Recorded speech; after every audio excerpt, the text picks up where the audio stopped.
기독교를 일컬어 기쁨의 종교라고 합니다. 항상 기뻐하라는 명령도 있고 심지어는 핍박을 받을 때에도 기뻐할 수 있다라고 예수님께서 말씀하셨습니다. 기쁨은 그리스도인의 표지나 다름없습니다. 옛날 임금님이 사는 성에는 성 안에 임금님이 계시면 깃발을 꽂아 놓았습니다.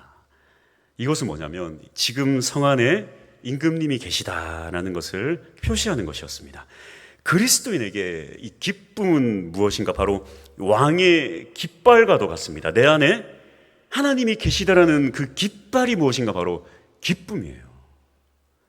기쁘십니까? 기뻐하셔야 돼요. 그렇다면 이 예수 믿는 사람만이 누리는 기쁨에는 어떤 것들이 있을까요? 죄사함의 기쁨, 기도 응답의 기쁨, 또 교제의 기쁨, 찬양의 기쁨, 헤아릴 수가 없습니다. 그런데 그 중에 특이한 기쁨이 하나 있는데요. 바로 그것은 자신의 것을 하나님께 드리면서 누리는 기쁨입니다. 1세기 교회를 보면 예루살렘 교회 성도들은 자신의 소유를 팔아서 서로 통용했습니다. 자신의 것을 기꺼이 내어놓고 다른 사람들의 필요에 따라 나누면서 믿지 않는 사람들은 도무지 이해할 수 없는 특별한 기쁨을 누렸습니다. 또 고린도 교회는 생활에 여유가 없는, 지금으로 얘기하자면 이 저소득층에 속한 사람들이 많이 있었습니다. 그럼에도 불구하고 이 예루살렘 교회는, 이 고린도 교회는 예루살렘을 돕기 위해 즐거운 마음으로 물질을 드렸습니다. 성경에 등장하는 성도들은 모두 자기 것을 하나님께 드리면서 기뻐한 사람들이었습니다. 이에 반해서 이 시대는 하나님께 드리는 것을 사회적으로나 이 성도들 안에서도 문제시 여기고 비난하는 소리들이 많아졌습니다. 우리 충만교회는 이런 부분들을 참 넘치도록 잘 감당하고 있어요. 왜 기쁨으로 감사함으로 이 시대는 즐겁게 드리지 못할까요? 그것은 바로 이 성경적 가치관이 확립되어 있지 않기 때문입니다. 하나님은 절대 공짜가 없습니다. 이 시대는 저축의 시대가 아니라 재테크의 시대입니다. 부동산, 주식, 코인, 저축보다는 조금 더 나은 수익을 위해서 투자하기도 하고 또 더 나아가서 이 대박의 꿈을 꾸기도 합니다. 이 재테크의 기본은 무엇일까요? 안전과 수익이에요. 재테크가 어려운 이유가 바로 여기에 있습니다. 안전할수록 수익은 적고 수익이 높을수록 안전하지 않고 위험합니다. 한때 코인은 이 일확천금을 누릴 수 있을 거라는 희망을 주었습니다. 그러나 엄청난 폭락과 함께 대박을 꿈꾸던 많은 사람들이 고통을 받았어요. 혹시 여기 코인 때문에 힘들어하시는 분 계십니까? 제가 그러면 이걸 피하겠습니다. 이 말을 없으시죠? 네, 미리 말씀해 주십시오. 이렇듯 이 재테크라는 것은 누군가에게는 큰 돈을 벌어다 주기도 하고요. 또 누군가에게는 열심히 벌어온 돈을 몽땅 날리는 고통을 안겨다 주기도 합니다. 재테크를 하는 이유가 무엇일까요? 지금의 이 돈의 가치를 투자해서 미래에 조금 더 큰 수익을 내기 위함입니다. 미래에 이 안락하고 보장된 삶을 살고자 하는 희망이 바로 이 재테크입니다. 오늘 특별한 재테크를 소개하고자 합니다. 가장 안전하면서 이전과는 비교할 수 없는 엄청난 안정과 수익을 주는 이 완벽한 미래를 보장하는 재테크입니다. 다들 예상하셨겠지만 바로 하나님 아버지께 투자하는 것입니다. 할렐루야! 성경은 곳곳에서 하나님을 뭐라고 표현하는가? 반드시 갚아주시는 하나님이라고 소개하고 있어요. 그래서 저는 이 하나님께 드리는 것을 그냥 드리는 것으로 끝나는 것이 아니라 이것은 믿음의 투자다, 믿음의 재테크다라고 확신합니다. 왜 그런지 오늘 한번 살펴보도록 하겠습니다. 첫 번째로 다 같이 한번 읽어보겠습니다. 자, 시작. 우리를 위한 것이다. 성경은 너희를 위하여 보물을 땅에 쌓아두지 말고 하늘에 쌓아두라, 이렇게 거듭거듭 촉구합니다.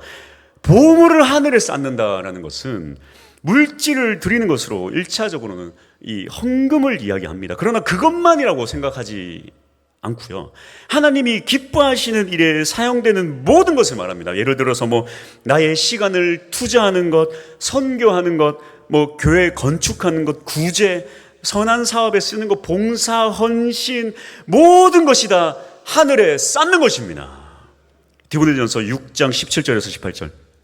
내가 이 세대에서 부한 자들을 명하여 마음을 높이지 말고 정함이 없는 재물에 소망을 두지 말고 오직 우리에게 모든 것을 후히 주사 누리게 하시는 하나님께 두며 선을 행하고 선한 사업을 많이 하고 나누어 주기를 좋아하며 너그러운 자가 되게 하라. 특별히 오늘 본문 말씀 이 19절과 20절에는 두 번씩이나 반복되는 중요한 구절이 있어요. 그것은 무엇인가? 바로 너희를 위하여. 너희를 위하여. 특별히 이 20절은 더욱 강조하면서 오직 너희를 위하여라고 합니다. 이것은 온전히 우리를 위한 것입니다. 헌금을 착각하는 경우가 있어요. 하나님이 가난하거나 돈을 하나님이 좋아해서 혹은 교회 재정 때문에. 아닙니다. 바로 우리 성도들, 즉 나를 위해 하신 말씀임을 성경은 분명히 하고 있습니다. 기쁨으로 물질을 하나님 앞에 드리지 못하는 이유는 무엇일까요? 바로 손해를 본다는 생각 때문입니다. 잃어버리고 없어진다는 생각 때문에 그렇습니다. 그러나 성경은 결코 그렇지 않다고 분명히 가르치고 있습니다. 너희를 위하여 거듭해서 두 번이나 반복해서 말씀합니다. 사랑하는 성도 여러분, 하나님의 이 말씀을 액면 그대로 믿습니까? 이 깨달음이 있다면 하나님께 드리는 것은 기쁨이요 감격이 될 것입니다. 그렇다면 어떻게 물질을 드리는 것이 나를 위한 것이 될 수 있을까요? 두 번째, 다 같이 한번 읽어보겠습니다. 시작. 영원히 잃어버리지 않는다. 20절. 오직 너희를 위하여 보물을 하늘에 쌓아두라. 거기는 좀이나 동록이 해하지 못하며 도둑이 구멍을 뚫지도 못하고 도둑질도 못하느니라. 여기서 이 좀, 벌레가 먹는 거죠. 동록, 부식되는 것입니다. 이것은 점점 없어지거나 가치가 떨어지는 것을 말합니다. 자동차를 보십시오. 여러분, 아무리 새 차를 사도요, 3년, 5년 사면 새 차가 똥차가 됩니다. 도둑은 무엇입니까? 송두리치에 잃어버리는 거죠. 물질은 그렇게 자꾸 옮겨 다닙니다. 아까 읽었던 디모데전서 6장 17 보십시오. 이 정함이 없는 재물. 돈은 막 움직여요. 여러분, 이 극장의 의자와도 같은 것이 돈입니다. 이 사람이 앉았다 저 사람이 앉았다 그런 거예요. 자꾸 옮겨 다닙니다. 있다가도 사라집니다. 그래서 이 돈은 의미 있는 곳에 사용한다면 무척 가치 있는 일이 될 것이지만 움켜쥐고 있으면 이 보물로서의 가치는 잃어버리고 맙니다. 하나님 앞에 드리는 물질은 하나님의 손에 내 보물을 맡기는 것입니다. 마치 이 천국 은행 계좌에 송금하는 것과 같습니다. 천국 코인에 투자를 하는 것과 같습니다. 내가 땀 흘려 번 소중한 재산을 영원한 하늘나라로 옮겨놓는 일입니다. 그리고 이 하나님의 영광을 위해 선한 일에 사용하는 것이고 하나님께 내 마음을 드리는 것입니다. 이 하늘 국가는요, 좀도 먹지 않고 부식도 되지 않고 도둑도 없고 그 어떠한 것들도 해할 수 없는 가장 안전한 장소입니다. 헌금은 결코 버려지는 것이 아니라 오히려 심는 것입니다. 고린도후서 9장 6절. 이것이 곧 적게 심는 자는 적게 거두고 많이 심는 자는 많이 거둔다는 말이로다. 이보다 더 완벽한 재테크가 어디 있단 말입니까? 우리가 이 세상 끝에 섰을 때 진정 남는 것은 무엇이 있을까요? 나를 위해서만 사용하는 것은 다 없어지고 맙니다. 그래서 이 세계 제일의 부자가요, 이 세계 제일의 부자도 죽을 때는 10원 한 장 가지고 가지 못해요. 얼마나 억울할까요? 스티브 잡스가 엄청 고약한 사람 중에 한 사람입니다. 많이들 아실 거예요. 스티브 잡스가 직원들이 스티브 잡스랑은 마주치고 싶어 하지 않아요. 혹이라도 엘리베이터를 탈 때 같이 타기라도 하면 무슨 질문을 해서 대답을 하지 못한다. 그날로 해고당해요. 그래서 직원들이 엘베를 안 타고 걸어 다닌다는 그런 소문까지 있겠습니까? 이런 고약한 사람이요, 아주 가족도 냉장에 버리기도 하고, 그가 이 췌장암에 걸려 죽기 전에 가족에게 쓴 편지가 있는데, 뭐라고 했냐면 내가 가지고 갈 수 있는 건 사랑했던 것과 사랑받았던 기억들 뿐입니다. 사랑했던 것과 사랑받았던 기억들만 가지고 간다는 거예요. 아무것도 가지고 갈 수가 없어요. 그는 부자였지만 10원 한 푼 가지고 갈 수가 없었습니다. 그러나 주님을 위하여 쌓는 것은 하늘에 남게 될 것입니다. 예수님은 의도적으로 이 두 가지 행동을 대조시켜서 말씀하십니다. 하늘에 쌓는 것과 땅에 쌓는 것. 땅에 쌓는 것은 무엇입니까? 자기를 위하여, 그냥 자기를 위하여 살아가는 거예요. 자기를 위하여. 반면에 하늘에 쌓아둔다는 것은 하나님의 영광을 위하여 그분이 기뻐하실 만한 일에 기꺼이 내어놓는 것입니다. 이 재물만 얘기하는 것이 아니에요. 내 삶을 투자하고 시간을 투자하고 헌신하고 봉사하고 하나님께서 기뻐하시는 거고요. 하늘에 쌓아두는 것입니다. 여러분, 이곳에서 주님 앞에 봉사하고 헌신하는 자가 천국에서 가장 높은 자가 되는 거예요. 그래서 여러분, 이런 얘기들 많이 하지 않습니까? 목사들이 나중에, 대접받은 목사들이 나중에 천국 가면 걸레질하고 있다고. 여러분, 교회를 위하여 헌신해 주세요. 제가 천국에서 걸레질 안 하려고 제가 가끔씩은 제가 화장실 청소는 제가 합니다. 하나님, 화장실 청소 제가 했어요. 천국에서 화장실 청소 시키지 말아주세요. 제가 화장실 청소 기가 막히게 잘하거든요. 제가 착 하면 냄새가 안 나요. 저 아주 그런 기술을 가지고 있는데요. 하나님, 제가 그렇게 합니다. 할렐루야. 세 번째, 마음을 드리는 것이다. 다 같이 한번 읽어볼게요. 자, 시작. 마음을 드리는 것이다. 21절입니다. 내 보물이 있는 곳에는 내 마음도 있느니라. 20절과 24절 비교해 보면 보물은 곧 돈을 의미하는데요. 무척 의미심장한 구절입니다. 예수님께서는 사람들이 이 돈을 얼마나 소중하게 생각하고 있는지 잘 알고 계세요. 누구에게나 돈은 조각이 아니라 우상이고 신입니다. 아이들도요, 제일 먼저 아는 게 이 돈의 가치예요. 돈의 가치. 어릴 때는 10,000원짜리 한 장 주기보다 1,000원짜리 5장 주면 좋아하지만 때가 되면 알게 돼요.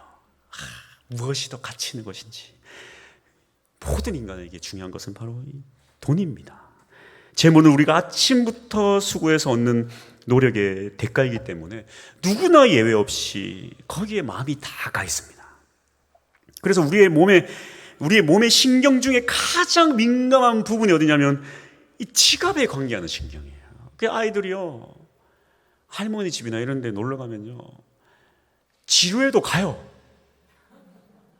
지루해도 갑니다. 그래 아무것도 안 하고 아무 생각 없는 것 같지만 온 신경은 거기에 있어요. 언제 지갑을 꺼내시는가? 온 신경이 거기가 있습니다. 이 물질을 하나님께 드리는 것은 그래서 참 어렵습니다. 나의 가장 소중한 것을 내어놓는 거죠. 그래서 아이들이 용돈을 많이 받으면요, 아주 기뻐했다가 거기서 11조 내라 그러면 우울해요. 우울함에 빠집니다. 어른들도 마찬가지예요. 쉽지가 않습니다. 이 레슬리 플린이라는 사람이 말했습니다. 돈은 우리의 관심이 어디에 있는가를 보여준다. 24절에 잘 나와 있듯이 이 세상에 어느 누구도 두 주인을 섬길 수 없습니다. 세상을 사랑하는 자는 하나님을 멸시할 것이고 하나님을 사랑하는 자는 세상과의 결탁을 포기할 것입니다. 회심하지 못한 자의 대표적인 욕망이 바로 물질에 대한 탐심입니다. 탐심이 깊어지면 인격에까지 영향을 미치게 됩니다. 하나님보다 물질을 더 섬기며 살고 싶어하는 것입니다. 헌금 생활을 하는 걸 보면 이 성도의 하나님에 대한 사랑을 알 수 있어요. 여러분, 시험 들지 마세요. 제가 하는 얘기 시험 들지 마시고, 이 헌금은요, 그냥 내가 내 마음을 다해. 많고 적음이 문제가 아니에요. 많고 적음이 문제가 아닙니다. 얼마나 준비해서 주님 앞에 나아가는가가 중요한 것이에요. 이 종교개혁자 마르틴 루터는 우리에게는 세 가지 회심이 필요하다. 첫 번째는 가슴의 회심이요, 두 번째는 정신의 회심이요, 세 번째는 돈 지갑의 되십니다. 헌금 생활이 바르지 못하면 이 신앙생활 보기에도 이 흉할 뿐 아니라 예수를 오래 믿어도 복을 받지 못해요. 그래서 참 저도 이렇게 또 재물이 많을 때는 많을 때 또 이 재물 내기가 참 어렵고 없으면 없을 때 내기가 참 어려워요. 참 쉽지가 않습니다. 예. 물질 생활이 참 그러다 보면 계속 어려워질 때가 있어요. 어려워질 때가 있습니다. 마태복음 6장 22절에서 23절 눈은 몸의 등불이니 그러므로 내 눈이 성하면 온몸이 밝을 것이요 눈이 나쁘면 온몸이 어두울 것이니 그러므로 내게 있는 빛이 어두우면 그 어둠이 얼마나 더하겠느냐. 바른 가치관으로 물질 생활 잘하면 부요와 축복을 받습니다. 자신만이 아니라 이 복은 다음 세대까지로 전가됩니다. 반대로 잘못 사용하면 실패하게 되고 엉망진창이 됩니다. 가룟 유다가 좋은 모델입니다. 그가 어떻습니까? 예수님을 돈으로 보고 돈을 좀 받을 수 있을 거라고, 부자가 될 수 있을 거라고 생각해서 따라다니다가 돈이 안 되겠구나 싶으니까 팔아버렸습니다. 참 헌금에 대한 설교를 하는 것만큼 어려운 게 없어요. 헌금에 대해서 알아보면 대략 헌금의 종류는 많이 있지만 그중에 11조, 감사헌금, 그리고 주일헌금 이렇게 있는데요. 첫 번째는 이 감사와 11조입니다. 어느 목사님의 말입니다. 이 세상에서 11조를 하지 않는 사람은 없습니다. 다만 하나님께 바치느냐, 병원에 바치느냐, 교도소에 바치느냐, 경찰서에 바치느냐, 그 차이일 뿐이다. 맞는 말이기도 하고 틀린 말이기도 하지만 중요한 것은 이 인색함으로 살게 되면 어디론가 돈이 새어나가요. 11조는 이 인색함을 떨쳐버릴 수 있는 첩경이 됩니다. 말라기 3장 10절 만군의 여호와가 이르노라 너희의 온전한 11조를 창고에 들여 나의 집에 양식이 있게 하고 그것으로 나를 시험하여 내가 하늘 문을 열고 너희에게 복을 쌓을 곳이 없도록 붙지 아니하나 보라. 인터넷과 SNS에서는 많은 사람들이 11조를 비난합니다. 또 그거는 목사에게 갖다 바친다, 교회가 돈독이 올랐다, 그런 얘기들이 많아요. 이제는 어느 신학 교수도 이런 얘기를 합니다. 여러분, 이 신학 교수들이 참 문제가 많아요. 어느 신학자가 이런 말을 했습니다. 더 이상 11조에 얽매이지 마라. 11조는 교회가 사기치는 것이다. 11조를 안 내도 아무 문제 없다. 11조는 구원의 조건이 아니다. 맞아요. 11조는 구원의 조건이 아닙니다. 하지만 과연 이 말이 맞을까요? 과연 하나님의 마음으로 이 말을 했을까요? 백종원의 골목 식당이라는 프로그램이 있었습니다. 이 백종원이 식당을 찾아다니면서 솔루션을 하는 그런 내용이었는데요. 어느 식당을 솔루션을 하는데 그 식당이 너무 오래되고 지저분한 거예요. 왜 이렇게 방치를 했냐? 그러니까 돈이 너무 아깝다는 거예요. 돈이 너무 아깝습니다. 그래서 이 백종원이 솔루션을 하면서 이런 말을 했습니다. 돈을 벌면 그 중에 반만 당신 것입니다. 반은 당신 게 아니다. 돈을 손님이 벌어줬으니 반은 손님에게 돌려줘야 된다. 그래서 반은 당신이 가져가서 저축하고 반은 잘 모아서 손님을 위해 정기적으로 리모델링하고 테이블도 바꾸고 투자를 해라. 그렇지 않으면 당신은 1, 2년 안에 망할 것이다. 제가 이것을 보고 아주 소름이 돋았어요. 아주 부끄러워 미치는 줄 알았습니다. 예수도 안 믿는 저 사람의 입에서 반은 자신의 것이 아니라 돈을 벌어다 준 손님을 위하여 내어야 한다는 그 생각, 그래야 본인이 살 수 있다는 그 말, 그렇지 않고 이 돈 욕심에 사로잡히면 이 돌이나는 욕심에 잡혀 먹여서 망한다는 그 말이 진짜 너무 놀랐어요.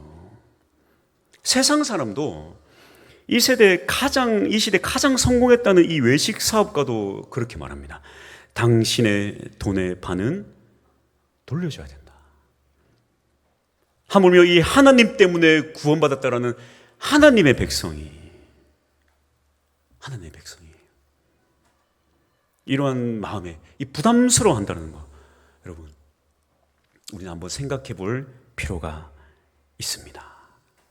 가만 보니까 참 제가 이걸 보고 참 감사했어요. 하나님이 백종원이 아니라서 참 감사합니다. 하나님은 10분의 1만 하나님께 투자를 했는데 하나님 백종원이었으면 반을 내라 막 이러면 내 시험 들었을 텐데 왜냐하면 11조도 사실 시험 들어요. 11조도 힘들 때는요 막 어우 11조 이럴 때가 있습니다. 여러분 목사라고 다 똑같아요. 목사라고 목사라고 10에 3조 5조 안 됩니다. 안 돼요. 쉽지 않아요. 쉽지 않습니다. 여러분 누구나 강조를 할 수 없어요. 강조를 할 수 없습니다.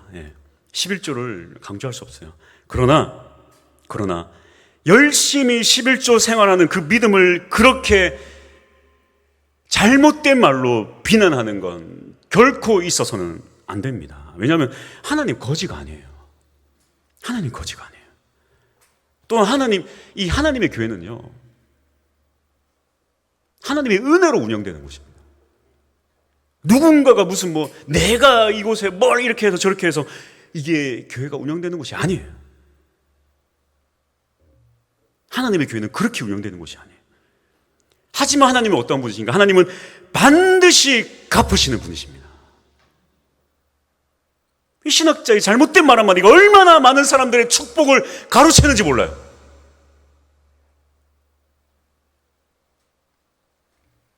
하나님의 은혜를 사모하시기 바랍니다. 두 번째, 주일 헌금. 이 11조나 감사 헌금만큼, 그 어떤 헌금만큼 중요한 헌금이 바로 이 주일 헌금이에요. 조금이라도 괜찮아요. 괜찮습니다. 많고 적음이 문제가 아니에요. 중요한 것은 예배 시 빈손이 안 된다는 거예요. 마음의 부담과 미리 준비된 것이 필요합니다. 마음을 드리는 헌금의 원리는 다음과 같아요. 고린도후서 8장 3절에서 5절. 내가 증언하노니 그들이 힘대로 할 뿐 아니라 힘에 지나도록 자원하여 이 은혜와 성도 섬기는 일에 참여함에 대하여 우리가 간절히 구하니 우리가 바라던 것뿐 아니라 그들이 먼저 자신을 죽게 드리고 또 하나님의 뜻을 따라 우리에게 주었도다. 여기 보십시오. 첫 번째, 힘에 지나도록. 두 번째, 자원하는 마음으로. 세 번째, 자신을 먼저 드려라. 헌금은 절대 강요하지 않습니다. 다만 중요한 것은 나 자신을 먼저 하나님께 드리는 것이 중요합니다. 나 자신을 먼저 드리는 거예요. 그리고 반드시 기억해야 될 것은, 여러분, 주일 헌금의 특징은 힘에 지나도록 자원하는 마음으로 드리는 것입니다. 이게 무슨 얘기냐면, 누군가에게는 100원이 힘에 지날 수 있어요. 그러니까 100원이라는 가치가 누군가에는 정말 이 100원이라는 돈이 아까울 때가 있어요. 그 사람에게는 이 100원이 너무나도 값진 거예요. 여러분, 많고 적음은 절대 중요한 것이 아닙니다. 하나님 그 마음을 보세요. 하지만 누군가에게는 10만 원이라는 돈이 별로 그렇게 중요하지 않은 사람이 있어요. 예를 들어서 그 사람이 10,000원 내는 건 하나님 보시기에 별로 좋지 않습니다. 아이고, 나 헌금 준비한 10,000원짜리 한 돈의 많고 적음의 핵심이 아니라 내가 얼마나 이 예배를 위하여 준비를 했느냐. 주님, 내가 지금 너무나도 힘들어서 내 수중에 100원짜리 한 장 있습니다. 그 100원 하나님 보고 기뻐하세요. 그 100원 하나님 보고 기뻐하세요. 반드시 기억하십시오. 하나님 기뻐하신다는 것을. 그 중심을 보신다는 것. 그래서 지금 제가 볼 때 이게 맞는지 모르는지 잘 모르겠지만 이 감사 헌금과 주일 헌금이 우리 교회는 조금 구분이 약간 애매모호한 게 아닌가 제가 생각이 들어집니다. 여러분, 주일 헌금이 중요해요. 그래서 우리 예배부 어디 계십니까? 예배부 우리 김형수 원사님 주일 헌금 봉투를 잘 이렇게 준비를 했으면 좋겠어요. 그래서 다 같은 헌금이 거기서 거기가 아닌가라고 얘기할 수 있지만, 여러분, 그래도 내가 감사할 때 드리는 감사 헌금, 예를 들어서 내가 이런 목적 헌금들이 있잖아요. 그래서 주일 헌금은 내가 잘 준비를 해서, 여러분, 거기에 얼마가 저도요, 많을 때는 또 하고 없을 때도 못 해요. 너무 저는 그런 거에 신경 안 쓰는 사람입니다. 그래서 중요한 것은 여러분, 주일 봉투를 잘 준비를 해서 미리 정말 내가 이것을 잘 준비하자는 의미예요. 그래서 봉투에 주일 헌금 봉투에다 잘 이렇게 하면 여러분, 이게 마음가짐이 틀려져요. 그래서 이걸 또 잘 준비를 해서 주일 헌금 봉투는 이렇게 좀 많이 준비를 해야 돼요. 그렇게 해서 괜찮습니다. 우리 학생들도 100원도 괜찮아요. 예를 들어서 우리 아이들은 아이스크림 사 먹을 때 얼마 중에 요즘은 또 10원 단위를 잘 안 쓰니까 100원 단위로 쓰면 100원 한 장, 100원 하나 이렇게 봉투에 내서 잘 내면 돼요. 제가 이렇게 아이들, 차세대 아이들 많이 했잖아요. 제가 이런 설교를 하면서 너네들 100원짜리 한 장이라도 주일헌금 봉투에 들여서 너네 이름 딱 적어서 내라. 그렇게 해라. 아이들 그렇게 내는데 마음가짐이 틀려진다니까요. 아이들 대체적으로 어떻게 합니까? 부모님한테 돈을 딱 받아서 내잖아요. 그럼 해가지고 됐다. 확 던지고 그러는 거예요. 후, 뭐 이렇게 하는 거예요. 이렇게 내고 있으면. 또 좋다고 또 받아 또 애들은 또. 훅 던지고 받고. 그래서 내가 그걸 보고 내가 너무 열받아가지고 봉투에 딱 넣어서 이름 내서 이름 적어서 탁 넣어라. 내 눈에 걸리면 가만두지 않겠다. 막 그렇게 했었는데요. 여러분 정말 그렇게 주일원금을 잘 준비하는 것이 왜 그러냐면 미리 준비해서 즉흥해서 하지 않도록 하기 위함입니다. 그리고 미리 준비된 헌금은 하나님 기뻐하세요. 여러분 과거에 보십시오. 동물 잡아갈 때를 생각해 보십시오. 과거에 구약시대에 동물 다 끌고 온다고 생각해 보십시오. 소 한 마리, 양 한 마리. 얼마나 감사합니까? 저희 믿음 생활도 마찬가지예요. 참 저도 헌금 생활을 잘할 때도 있고 못할 때도 있습니다. 하지만 참 믿음의 깊이는 헌금과도 밀접한 연관이 있더라고요. 그래서 제가 이렇게 충만교회에 부임하기로 결정되었을 때 제가 사실은 뭐 이렇게 한성교에서 이렇게 뭐 저한테 이렇게 뭐 정장 사서 입으십시오 하고 막 돈을 막 주더라고요. 구동대는 하여튼 막 뭘 줘요. 하여튼 챙겨 주셔가지고 제가 뭐 정장을 사도 됐지만 사실 뭐 정장 저는 많이 있습니다. 정장 뭐 입고 사면 뭐 제 자유지만 이렇게 좀 이렇게 그래도 내가 이렇게 교회 왔는데 하나님 앞에 기도하는 마음으로 이렇게 좀 세팅하고 하는데 어느 정도 이렇게 했어요. 그래서 그러면서 제가 기도를 어떻게 했냐면 하나님 부자니까 우리 교회가 돈 때문에 교회가 해야 될 걸 할 수 없는 그러한 상황이 되지 않게 주님 막 과하게 부어주는 걸 원치 않습니다. 하나님 정말 하나님의 일을 할 때 하나님 채워주세요. 그럼 저 믿음으로 나아갑니다. 저 믿음으로 나아갈게요. 참 그런 마음이 제게 간절히 있었습니다. 그래서 이 교회가 참 어렵고 힘들지만 각자의 눈물로 세워질 수 있는 교회가 되게 해주세요. 제가 참 그런 기도 제목이 있었어요. 그래서 그런지 참 감사하게도 우리 교회 하나님 참 복을 많이 주시는 것 같아요. 우리 재정 담당하는 우리 황순일 장로님 잘 아실 거예요. 지금까지 여러분 제가 와서 뭐가 막 많이 했잖아요. 제가 와서 막 했잖아요. 그러면서 제일 뭘 걱정을 했겠습니까? 사실 뭘 하는 데는요 이 돈이 제일 연관돼 있어요. 그래서 어떡하나 고민하면은 어떻게 딱 맞춰서 채워지는 거예요. 딱 맞춰서 채워져요. 그래서 하나님 좀 적당히 좀 주셔도 되는데 근데 딱 맞춰지는 거예요. 정말 정확하게 맞춰져요. 정확하게 몇 번 그런 일이 있었어요. 몇 번 딱 맞춰지더라고요. 그래서 제가 얼마나 감사했는지 몰라요. 그냥 딱 맞춰지고 그 이번에 제가 사실 저 데크를 하면서 불가능할 거라 생각을 했습니다. 뭐 제가 오늘 이런 설교하는 건 자랑하려고 하는 거예요.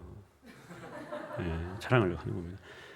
제가 이렇게 처음 견적을 뭐 간증은 나눠야 되니까 제가 견적을 받을 때 정확하게 1286만 5천원이 나왔어요. 그래서 내가 아이고 못하겠다. 이만한 돈이 어디 있나 우리 교회가.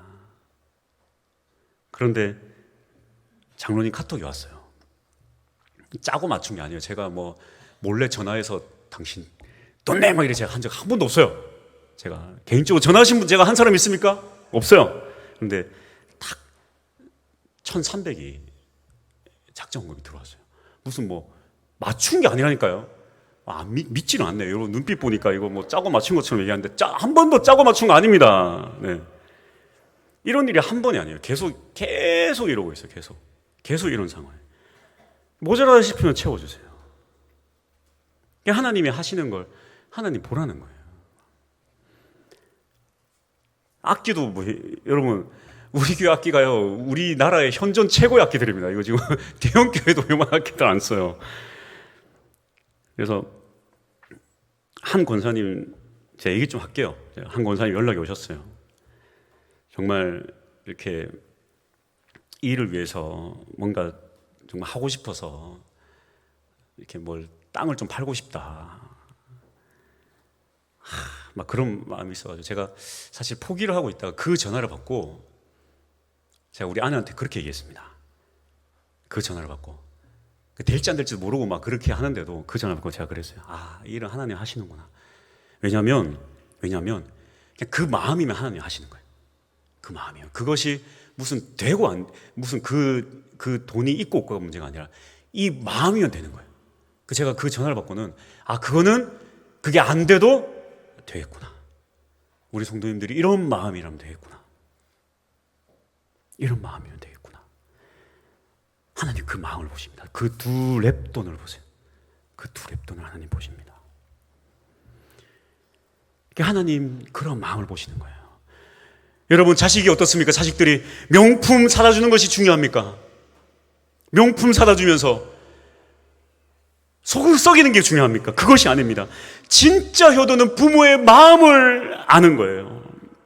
하나님의 마음이 있는 곳에 내 마음을 쏟아내는 것입니다. 그것만으로도 하나님 기뻐하시는 거예요. 하고자 하는 마음, 그 간절한 마음, 그것만으로도 하나님 기적을 일으키시는 분이십니다. 그것만으로도 하나님 기적을 일으키세요. 하나님 무슨 여러분 돈 빼앗아가지고 돈 내놔 이런 분이 아니세요. 여러분 자식들도 자식을 망치는 길은 무엇입니까? 이유 없이 무조건 잘해주는 거예요. 하나님 그걸 보시는 거예요. 내가 너에게 은혜를 베풀어 준다는 사실을 반드시 기억해라. 할렐루야. 여러분 우리는 하나님 앞에 성도로서 기본으로 돌아가는 우리 모두가 되기를 소망합니다. 주님 앞에 기본으로 돌아갑시다. 그래서 주님, 하나님이 가난해서가 아니라 주님, 주를 위해 헌신할 때 주님 우리를 기뻐 받아 주옵소서. 하나님 앞에 감사하며 살아갈 수 있는 우리 모두, 돈에 사로잡혀서 세상에 사로잡혀 살지 않는 우리 모두가 되기를 소망합니다. 그리고 여러분의 헌신으로 이 교회는 움직입니다. 여러분의 시간, 여러분의 재능, 여러분의 봉사, 헌신, 그 모든 것을 통하여 이 교회가 움직인다라는 것을 기억하고 온전히 하나님의 마음을 붙잡고 살아갈 수 있는 우리 모두가 될 수 있기를 소망합니다. 할렐루야.